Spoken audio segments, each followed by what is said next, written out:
out, back it straight, any way you can. Girl, make my day.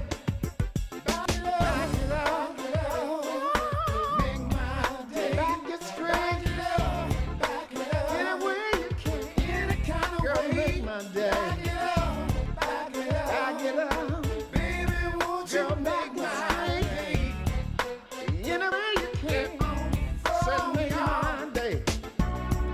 I'm just looking for some fun, y'all. I ain't searching for no mate, no, no. Just wanna dance and play, yeah.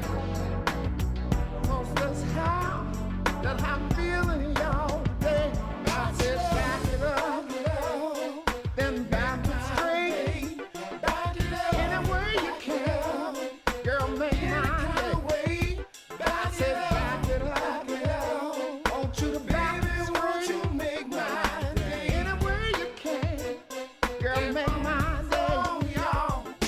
Chicken wings on Friday night, catfish and coleslaw, and that makes it right. Jack Daniel Street and my cigar. Oh girl, I'm ready to party out. I'm just looking for some fun. I ain't searching for no mate, no, no. Just wanna dance and play, y'all. 'Cause that's how I'm feeling today. I said back it up, back it straight, any way you can. Girl, make my day. I said back it up, back it straight, any way you can. Girl, any kind of way. Back it up, baby, won't you make my day. Any way you can. Girl, make my day. Back it up, back it straight, any way you can. Girl, make any kind of way. Back it up, baby, won't you make my day. Any way you can. Girl, make my day. I said back it up, I said back straight, any way you can. All right, welcome to the 6th edition of the Real Men Don't Play show. I really do appreciate you coming by and spending a little time with us. We got an exciting show this evening. There's been some changes made in the show tonight. The Williams brothers were unable to make it, and we're going to reschedule them at another date. But please stand by, because the information we're going to share with you tonight is equally important. Our first guest tonight is someone that I grew up with from Murfreesboro, Tennessee. We started out in kindergarten together back in, oh my God, before most of you were even thought about. So without any further ado, I want you to meet Fred Woods, Chief Operating Officer, Emerge Solutions, LLC. A little bit about Fred. He has an MBA in Healthcare Administration from Howard University. He is a proud graduate in the undergraduate level from Tennessee State University, where he got a BS in biology.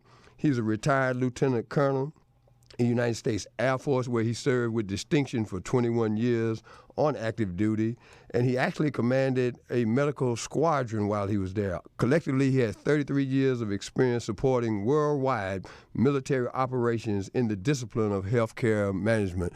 Fred, say hello to my people. Hey, Fred. Hey, Bobby, how you doing, man? Man, you know how we roll, man. First of all, man, I'd like to thank you for being a part not only of this show, but my life for over 50-some-odd years. Give my audience a little background on what our relationship has been like, what your journey through life has been like, and why you on the show tonight. Okay, first of all, Bobby, hey, man, it's great talking to you like it is always, and it's a pleasure to talk to you tonight. Can you hear me? Oh, I hear you clearly. Okay.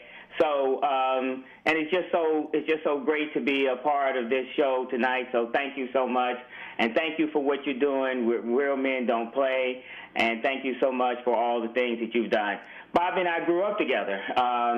You know, we've had many experiences. A lot of them that will go down in history as remarkable. So, Bobby, I just thank you, man. We grew up together in Murfreesboro, Tennessee. We lived about 3 blocks from each other. Our parents knew each other. And one of the things about growing up in Murfreesboro, Tennessee, when they say it takes a village to raise a child, it's very important. Our community, our teachers, we saw them in church, we saw them in the grocery store, we saw them everywhere. So, hey, if you were Fred Woods or Bobby Glanton Smith and you were acting up, man, you heard about it before you got home. Bobby, thanks so much. Just a little bit about me and what we're doing. You know, I finished Tennessee State, went to Howard University, joined the military, traveled around the world. I mean, had some real moments of truth during that time. Retired, you know, in 2002, and started working for several different companies. The first company we worked with, we started initially wanting to find a way to have individuals that retired from the military, particularly in healthcare administration, a way for them to enter into the private sector. And so we started that company, and we met several different people. And as a matter of fact, we met one company that we started doing some work with, and we grew that business from 0 product line up to around $65 million. Then all of a sudden we realized that, hey, a lot of people making money, but we aren't making money. So we started our company called Emerge Solutions Group in 2007, and we're a small company, and we have really grown over the last few years. We specialize in primarily, our clients are Department of Defense and any of the federal health agencies. We've grown. We're still growing. Bobby has consented to help us do some consulting work. So, Bobby, I appreciate that. But you know, there's a lot of people that I can thank, you know, throughout my life. And Bobby, you are one of those for the friendship that we have maintained over the years. So, Fred, what's the website that you're operating out of right now? Okay, it's www.emerge, EMERGE-SG.com. Now, Fred, one of the questions I'd love to be able to ask you, and will ask you right now, over the last few years, there's been a lot of discussion about health care for veterans. And I think it was on maybe 60 Minutes, they did a special where it was shameful at Walter Reed what's going on. Do you actually interface with situations like that from time to time? Bobby, we do from time to time. And, you know, it was shameful because of the infrastructure at Walter Reed. I happen to know the actual commander, and it's public. The commander got fired as a result of that. And it was not that the wounded warriors were not getting the proper medical care. It's that some of the infrastructure facilities were just deplorable. And so how can we have our soldiers and our airmen and our sailors and Marines to come back from, you know, representing us, protecting us, our values that we maintain in the democratic society that we try to have, and put them into deplorable situations. But in terms of the medical care that they receive, the medical care is top-notch. As a matter of fact, one of the initiatives that our company did was to support the Wounded Warrior Program. And each year around Christmas time, we take up a not only collection of money, but calendars and gifts and things, and we take it up to the wounded warriors. And you will be surprised how much that means to them. When you walk through the hospital, you see guys with prosthetic devices, you see guys with missing limbs, with missing arms. So that situation has been resolved.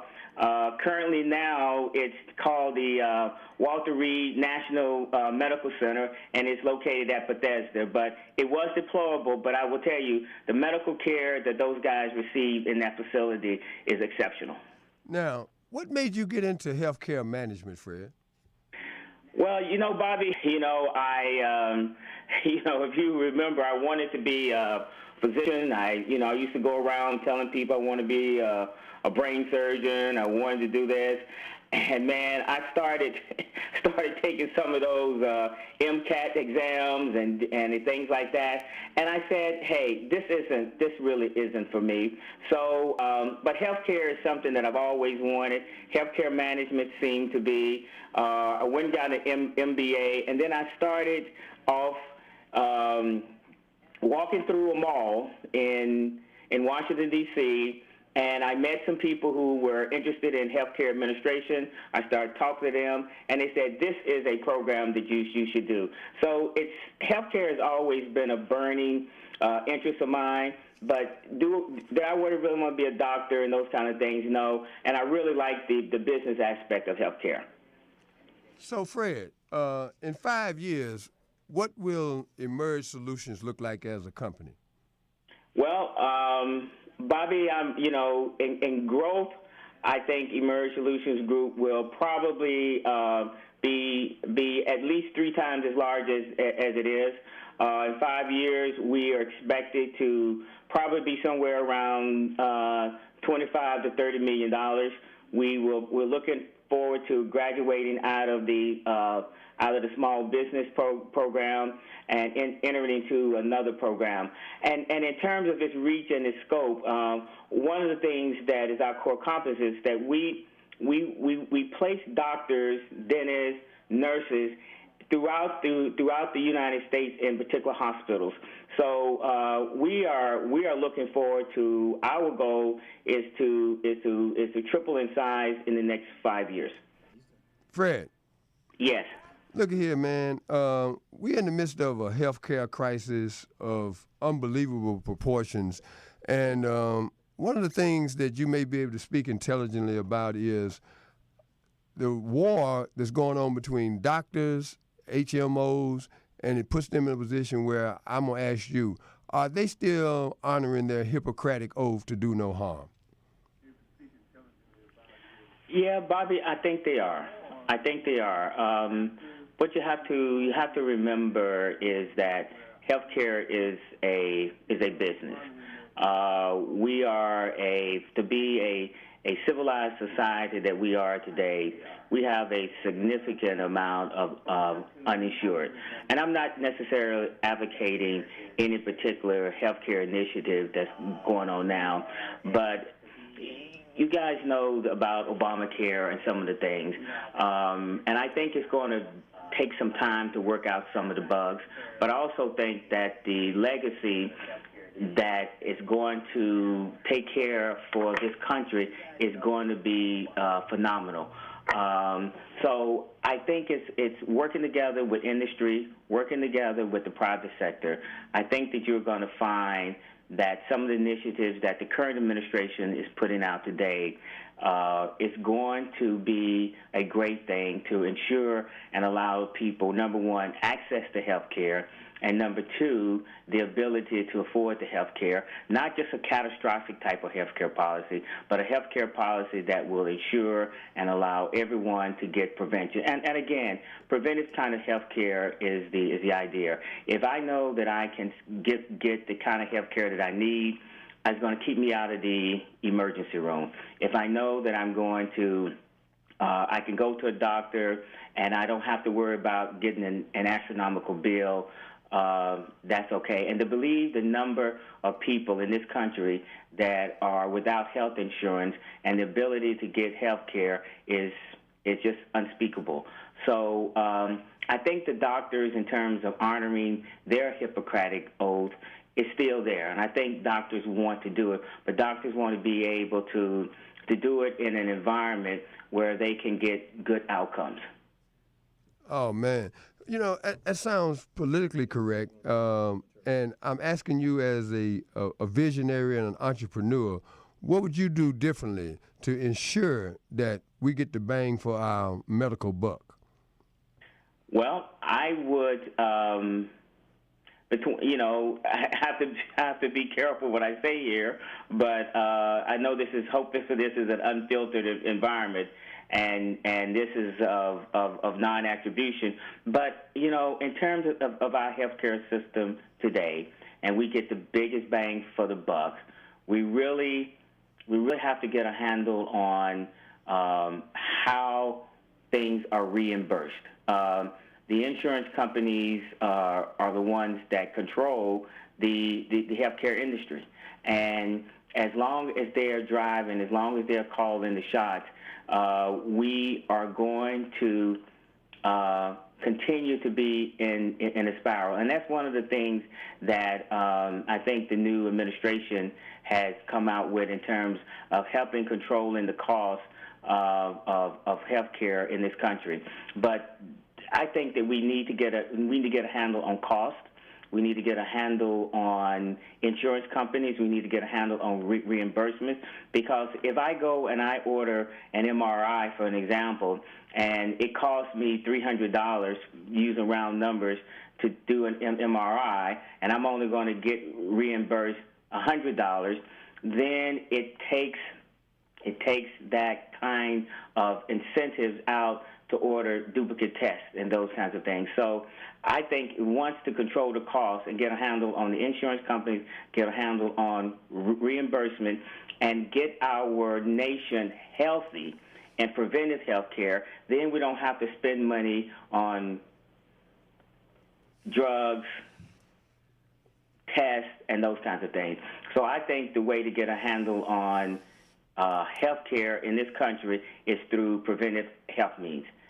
Getting your people in, teaching them to eat right, teaching them to drink the right thing, teaching people to exercise, learn about getting obesity under control, getting infant mortality under control, getting the things that are mortality and morbidity rate in this country under control, then those kinds of things, then we don't become large consumers of health care.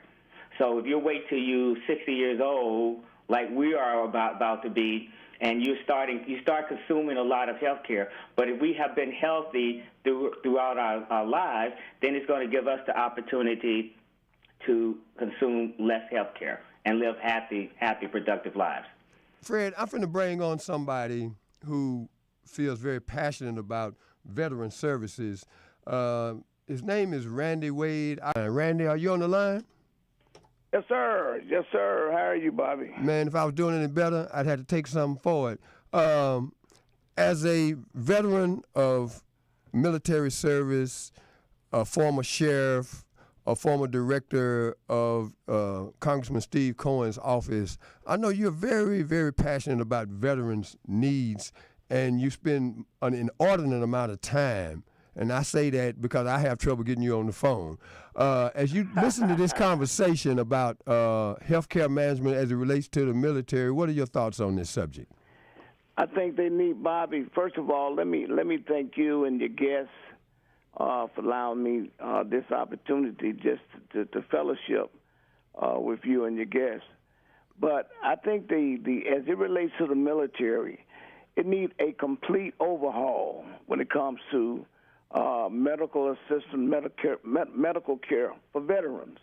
One must understand that, from my experiences working here around the country with veterans, is that most VA hospitals have residents there, meaning they have interns, those folk who are not doctors, but under the guidance of doctors.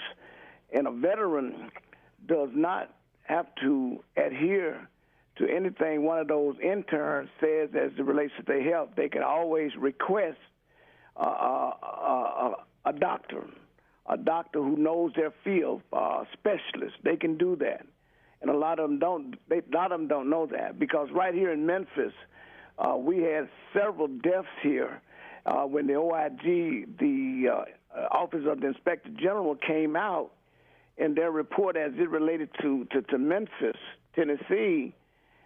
These could have been avoidable deaths, and if we had not gotten on top of that, that never would have, the congressional investigation around the country would not have been triggered off, particularly down in the South. And one must remember the congressman that called for that investigation, Bob, his name was Congressman Jeff Miller out of Florida. and he's down in Augusta right now, and I think you probably read about it, it's made national news, is that what's going on down there. They've had a similar problem, not just the Memphis VA hospital, but VA hospitals around the country. And the thing about it is when these doctors who have performed malpractice, they may be terminated from the VA, but that's about it. They move on to other areas. They're all over the country, all over the United States, in our communities, and we don't know who they are. And so what I'm trying to do is to have those doctors' names here and locally in the state of Tennessee to reveal their names, and they need to be punished. Hey, so Fred. It's a sad commentary, it really is. Fred, once again, as an entrepreneur and a service provider, what would Emerge Solutions do if they were in a position to address the issue that my big brother Randy Wade just spoke on? Well, Randy, it's nice to meet you and share thank you for the your mic service. in terms of these stories. My experience has been primarily in active duty care, taking care of active duties, my 20-plus years on the military. But what I have noticed, though, is that when the two wars that we just finished are in the midst of now, veterans are coming home and they are serving short times, and then they are relying on a system that doesn't have the capacity to take care of them. And I'm not only talking about the Iraq and Afghanistan. I'm talking about, Vietnam. And I have to agree with you in terms that the system needs to be overhauled. I think it's a more of a national healthcare issue throughout this country, not only for veterans, but I think for the indigent population, we see the same kinds of things. So a complete overhaul of the system is definitely necessary. Doctors that are doing malpractice should be reported. Their credentials should be taken away. They should not be allowed to practice medicine in those kind of environments. But I think, though, it's more of a national healthcare issue. And I think until we are able to get these kinds of issues and get the proper funding and get the accessibility to healthcare, where those people who are veterans can have access to healthcare and healthcare that's of quality, until we get that and the proper funding, we need to advocate to the Congress and to our president that these are the national healthcare issues that our communities are facing. Fred, you must have read my mind, because this is a solutions-driven show, and what you just said is something I want to echo right now to anyone listening to this show. It's not going to get any better unless we, first of all, become more informed about what's going on, and once we get the information, we must move on it. So one quick suggestion, Fred, before we go to break, that the average person could and should do to address the problems that we just discussed. Well, I think, one, like you say, get involved. Get involved on the local, because I think politics is local. I think the grassroots initiatives like Randy's looking at in Memphis and those kinds of things, I think that the people that we elect into office need to be able to take those issues to Capitol Hill and fight for those issues, fight for the issues for the proper funding, talk to the Secretary of the Veterans Administration who controls the Veterans Administration and its hospitals. I think that's where it has to come. But we need a voice. We need a voice. We need ground roots advocacy, and we need the issues elevated, documented, and the whistle blown on these kind of inefficient operations. So, Fred, believe me when I tell you, we're going to expand this conversation on a number of different fronts, because I know your passion and commitment to healthcare, and I'm going to make sure that you and Randy get to know each other a lot better based upon this conversation tonight. Hey, Randy, you stand by, and Fred, Yes, sir. thanks so much for coming in, and you will return to this station, to this show, with a wider view of what you bring to the table, man. Thanks, homeboy, and I'll be talking to you soon. Thank you so Thank much, you, Bobby. Fred. Job well done. I agree with everything you said. And Randy, you know, hopefully we'll get an opportunity to chat and to change to exchange numbers. I know a couple of healthcare people down in that area, and maybe we can get some grassroots things going on. Okay. All right, we'll be right back after a short break. Have a Randy, great- don't you go nowhere, brother. Yes, sir. All right. We'll be right back.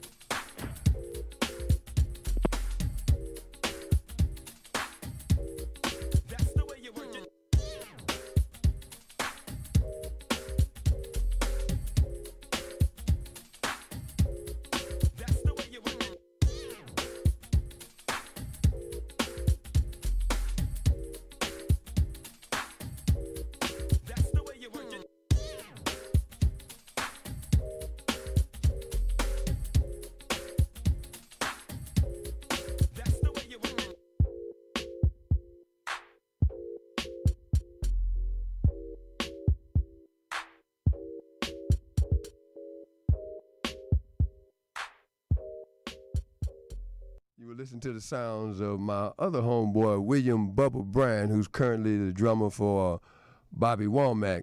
We have on the line with us now, in addition to the People's Mayor of Memphis, a young man who holds a super middleweight world championship boxing belt. His name is Julius the Chef Jackson. He's the son of Julian the Hawk Jackson, who is in the International Boxing Hall of Fame. And Julius is calling in from St. Thomas, Virgin Island, which is his home. Welcome to the Real Men Don't Play show, Julius. Thank you, Bobby, man. How you doing, man? Good to hear from you. Man, look at here. It is so exciting to have you on the phone, man, because you are now 27 years old. Is that correct? Yes, sir. Yes, sir. And what are you waiting to do that has not been done in your life as of yet? Although your father has already wore a couple of belts. What are you in the midst of trying to accomplish? Well, I'm trying to become number one, man. I'm trying to become the best in the world. I'm currently ranked number 8 now by the IBF. So I'm moving up there, and I'm slowly getting closer to my goals, man. Now, you were in Big Bear, California, a couple of months ago, training with a gentleman that's pretty much acclaimed as pound for pound under Floyd Mayweather, the best fighter in the world. What was that experience like working out with Golovkin? Oh, man, it's a great experience. Gennady Golovkin is a heck of a fighter, very strong, and also a very nice guy, very nice guy. And I had a great time in that training camp. Learned a lot from him and his coach. Me and my dad were there together, and we actually teach them a few things as well too. So it was great, great partnership. And I learned a lot from it, learning a lot of my own style, developing my own style, and it was always great coming out to California. Always great opportunities out there. So I learned a lot from that camp, man, and excited to do it again. Would you please share with our listening audience what it was like growing up in the household with one of the hardest hitting pound for pound fighters in the history of boxing? It was a different experience, different from the regular family, type of setting. He was away a lot. He's always traveling, so that kind of, we noticed that, coming up. But whenever he came around, he would always make it his business to, treat us to special things whenever he comes back from a fight or from training camp. He would always take us out somewhere, go to Disney World or Sea World or, do things like that. So we always kind of look forward for him to come back. And but my dad is the kind of man that's very respectable. He thrived on integrity, and so he would always be open with us and tell us what was going on. So we always kind of knew what was happening, and he would never just let my mom or whoever is with us. Sometimes we go with my grandparents. Never let them, feel like he just upped and left. He was always very open and very, very, very precise in the way he raised us too, and we appreciate that. And after he retired, it was like back to normal. We would see him all the time, and a great man. I learned a lot from him, and I want to be actually just like him when I grow up. Now, when you walk into the ring, you're now 17-0 with, 15 knockouts? Yes, sir. Yes, sir. What is it like, man, to come out of that dressing room, walk down that aisle, come through them ropes, have the referee give you the instructions, and then that bell rings, man? What's going through your mind as that unfolds? It's a different situation, I kind of have to switch into that mode, I'm kind of like my dad, very mellow, very nice and chill, very open to people outside the ring. But when I get in there and, you see the crowd and you see the lights, it's almost a zone. It's you get into this zone where, it's almost like you turn into a warrior. You get that warrior mindset, and, that next guy in front of you is standing in your way of that bread. So, my family needs to eat. My brothers and sisters need to eat. My coaches need to eat. And this other guy's in the way. So that's kind of the mindset that I put on. And I get ready for battle, man. And also I make sure I look good, too. I make sure I look good for the camera. Okay, Randy. There's been a lot of great fights in Memphis over the years. Do you remember the Hawk Jackson over the years? Hawk Jackson? Yeah. No, I don't go that far back. Get out of here. No, I don't remember. I kind of support Pete Mitchell here. He's the local promoter. Uh-huh. And as the young fighters, he's still on the air with us right now. He'll be back on momentarily. Yeah. Yeah, because I want to ask him, who promotes his fights? Yeah, because there's a guy from Memphis.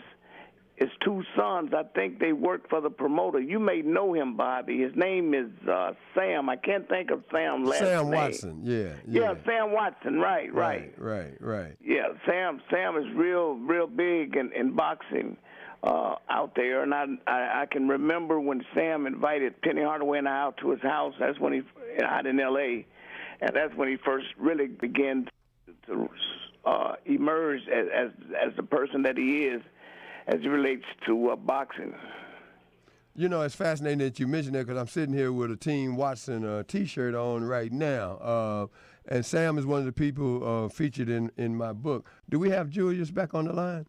Yeah, can you guys hear me? Yeah. He was asking, we're on the line with a dear friend of mine by the name of Randy Wade. He's calling in from Memphis, Tennessee, and he knows Sam Watson very well, and he was asking if you knew him. So you can kind of recount how we met in L.A. a few months ago, Julius. Yeah, I met Sam and his two sons there in L.A. I actually made a connection with them when I was out there for the first Chavez Vera fight, and so I'm looking to do some work with them and their cousin Alfred. With some brand management. So I actually just saw them, too, last weekend in Puerto Rico for the Danny Garcia fight. So okay. There, and they were down there in Puerto Rico also. Okay. Now, you have another occupation that I want you to speak about a little bit. I guess you kind of hedged your bets, so to speak, and you took a passion for cooking and turned it into what? Yeah, man. I'm currently a chef. I'm also a culinarian. I do catering, and I also work at a restaurant recently here in the Virgin Islands called the Fat Turtle. And so, I'm a certified culinarian. So, as far as the fight game is concerned, what you got on the horizon? When's your next fight? We got a few dates we're looking at right now. Looking at an HBO card maybe in May, and looking to do a main event card also back in Argentina. So we're looking at 2 dates right now. We're trying to figure it out. But when I do get the confirmation, I'll be sure to let everybody know. Sure. Absolutely, man. Absolutely. Julius, I know it's getting late over in the Virgin Islands. I want everybody to know that this young man is a great human being. He comes from good stock. I'm so proud to have met him and now call him a friend. And I look forward to seeing him raise his hand in victory as the unanimous middleweight, super middleweight, whatever weight class you're going to fight in going forward. What do you think is going to ultimately be your weight class? I think I'll eventually move up to cruiserweight and light heavy. I'll probably stop there. But I'm going to be a super middleweight for a while, man. My goal is to go after the top spot, and that's SOG, Andre Ward. So until I do that, I'll stay in super middleweight. Hey, man, that's a noble ambition right there. And I'm going to have you back on as particularly if you come back into train with Golovkin for his next fight.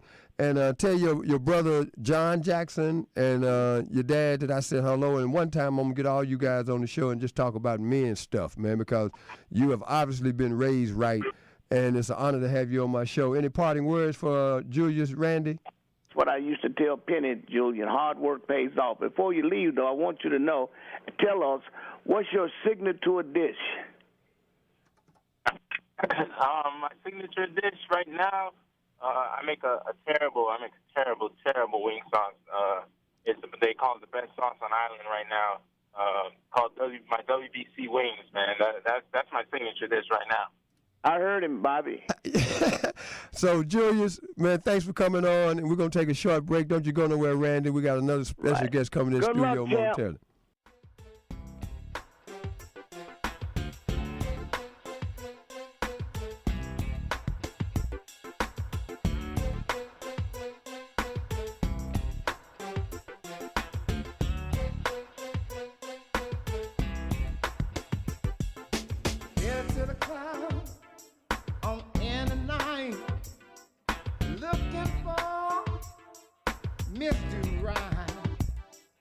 Got my job, just got paid, ready to party, y'all, on any day. Back it up, back it straight, any way you can, girl, make my day. Back it up, back it straight, any way you can, girl, make my day.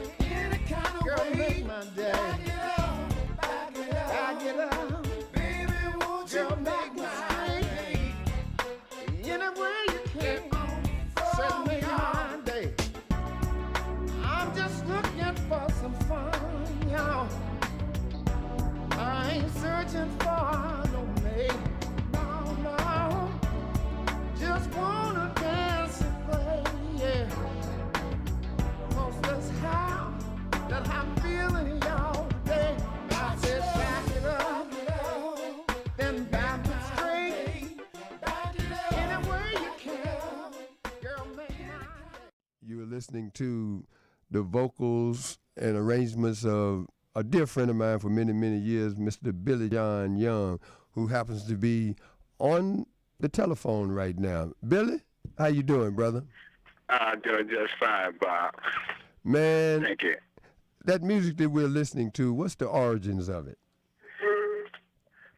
The origin of this music, Bob, is simple.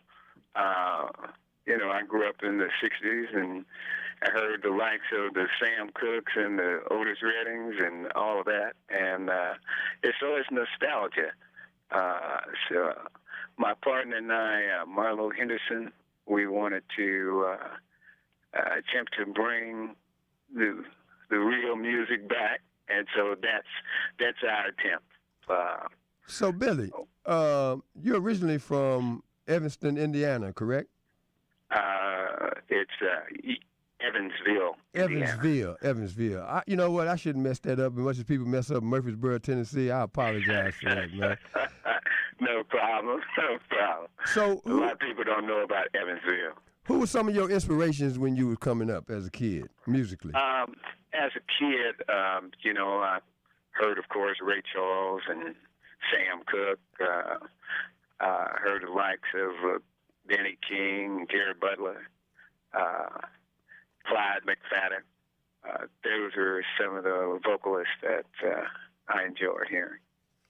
You know, I took something that you said a while ago, because you appear here in Los Angeles at various places, and I want to speak on that just for a moment in terms of the appreciation or the lack thereof of live music as performed by exceptional black musicians. What's your take on the current state of affairs as relate to live music and the opportunities for accomplished black musicians to work for a living? Well, you know, that is a huge subject, and the subject matter is not just Los Angeles; it's nationwide.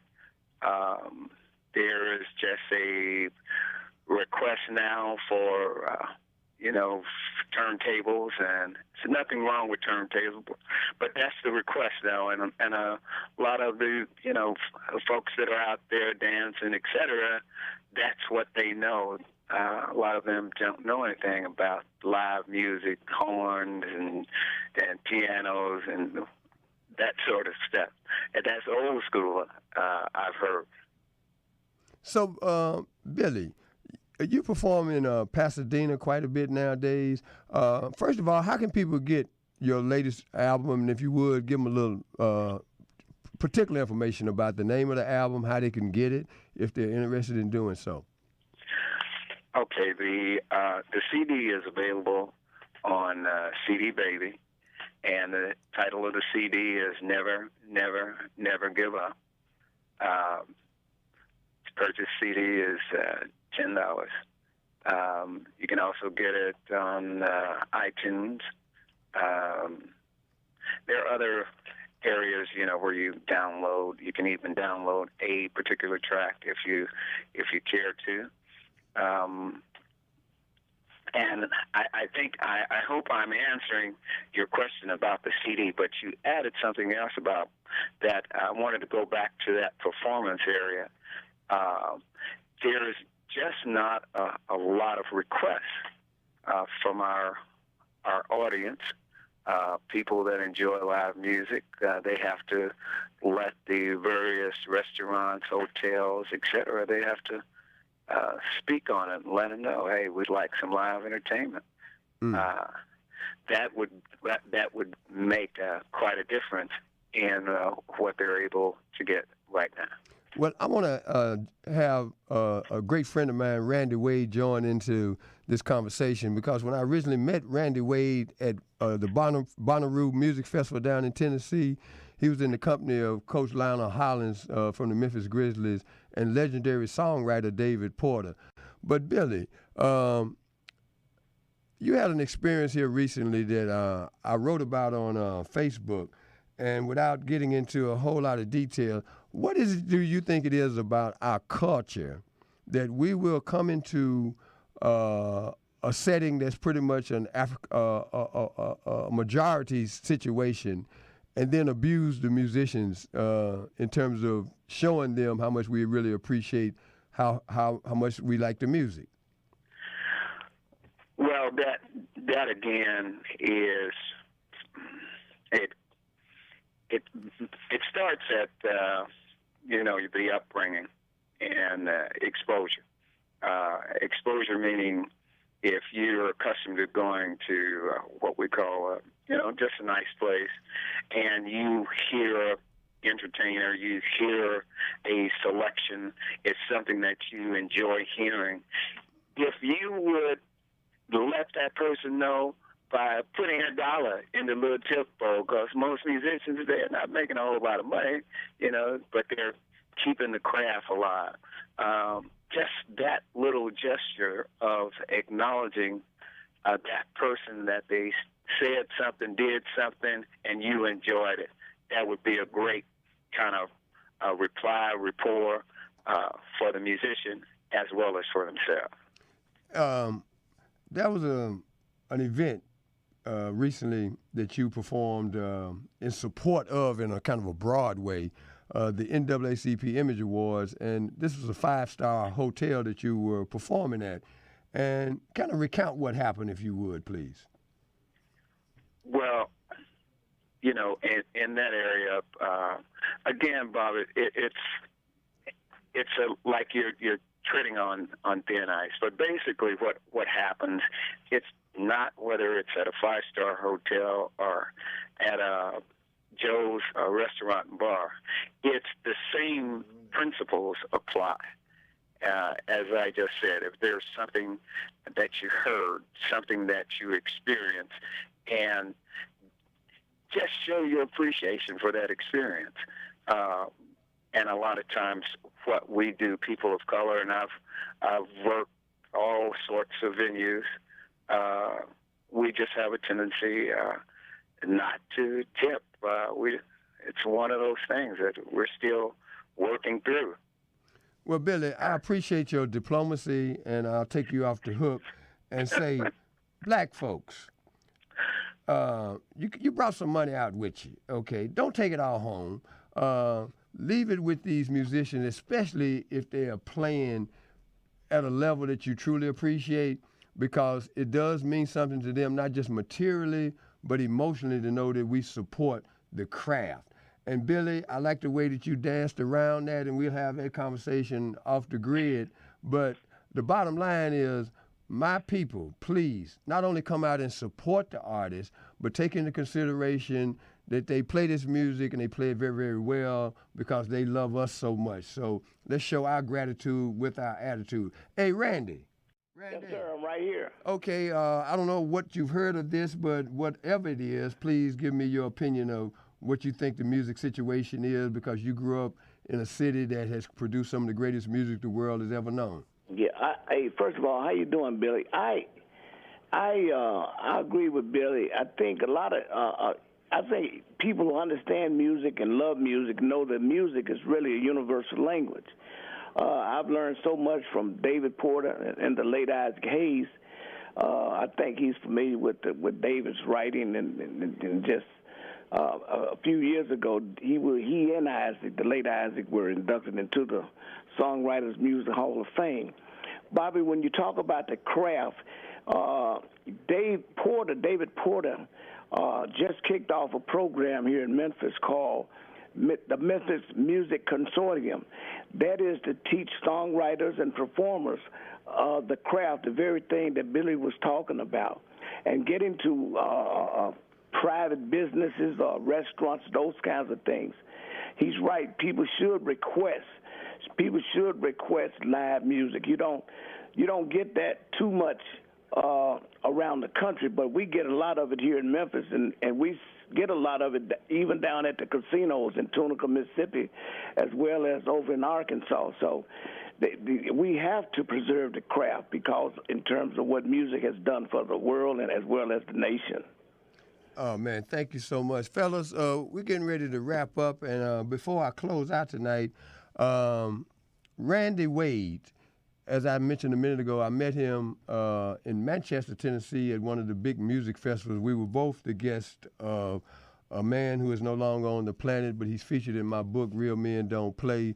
Yes. His name is Dana Davis, and Dana had such an impact on my life that I was able to develop a relationship not only with Randy Wade, but with David Porter and Coach Lionel Hollins and the great Jerry West. And if you would, please tell us the kind of man Dana Davis was before we close the show tonight, Randy. Oh man, I tear up when I talk about Dana. Dana was so compassionate about young people. He would go all over the city. I mean, every opportunity to mentor, to reach out to young people who were fatherless or motherless, in his program that he would have each summer. It was a big loss when they called the morning that Dana expired, but he loved young people. If you ever think of Dana, you think of a young person in terms of what he contributed to developing young people. I miss Dana. I love Dana. And so did you, Bobby, because we were in the process of starting a program or working with the great Jim Brown in his program. And we were right there on the peripheral of getting that program here and getting the Grizzlies to move forward and sponsor that, of course, is untimely death. And then then when the Grizzlies were sold to a new owner, we didn't quite get there. But we're gonna get there in his memory. We got to do it for Dana because that's where his heart was with young people.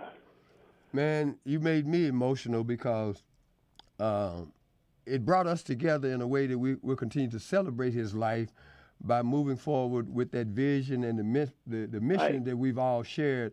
And I look forward to coming back to Memphis in the very near future. I'm going to have my book ready for distribution, the physical copy, in about another week and a half. And Memphis is certainly one of the cities that I'm going to come in because it's turned into a second home to me. Billy John, I'd like to thank you for stopping in tonight for the show. And Julius, the Chef Jackson, for calling in from the Virgin Islands. My homeboy Fred Woods, Emerge Solutions, LLC, calling in from Washington, D.C. And you'll meet and greet all of these people once again because the purpose of this show is to prove something that Marcus Garvey once said, and that is what men have done, men can do. So once again, ladies and gentlemen, thank you for letting me be myself. And we're going to close this show out with Billy John. Have a great evening, and I'll see you next week.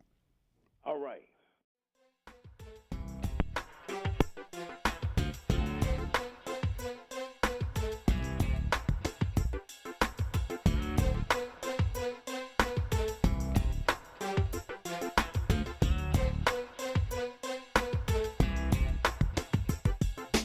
Head to the clouds on in the night, looking for Mr. Right. Got my job, just got paid, ready to party, y'all, on any day. Back it up, back it straight, any way you can, girl, make my day. Back it up, back it straight, any way you can, girl, make my day. Back it up, make my day. Back it straight, any way you can, any kind of girl, way, make my day. Back it up, baby, won't you make my day? Any way. Sister,